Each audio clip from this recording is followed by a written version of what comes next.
Ngayon naman na tay. Ha? Magluto? Ah, paniud to? Unya, ihatod sa mga dire. Ah, ngayon ano naman ka diri tay? Manlimos ka? Usahay ka, nakita na tika last 2 months ago.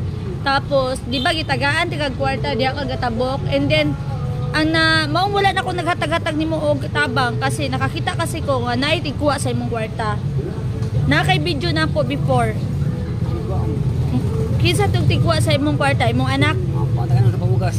Ah, mao di. Hindi natabangan? Estudyante ma'am, gagmay. Ah, mao? Wala manika mo sa inga na kay naman si estudyante. Estudyante ma'am, Pila edad? grade 3. Grade 3. Dayon, mo ka puyo.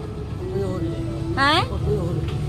Dapit. Obrero ma'am, Ah, mao di ay. Dayon, ang katong anak imong gitawagan, pila edad ato? Ha? 23. Asa ka saan pa yun? Portfolio ko na sa Ano ba ma'am? Ano na ba? Sa Miguel. Paingo group, paingo kwan ba banding. Kay naamang gugoy na tabangan po diya nga saan pa yun. Pero katong naidagag bukol sa kamot. Unya, unsaon kanila? Ginahatod ka dire kadadlaw? Ha? Tapos, inigmakalimos ka, kuhaon nila. Katong grade 3, anak ni mo to? Ah, di mo asawa? Magbisyo? Mao? Unsa may bisyo sa imong asawa? Nang laki? Uy, Ginoo. Di, nakaasawa ka, anak na ka? Sa una?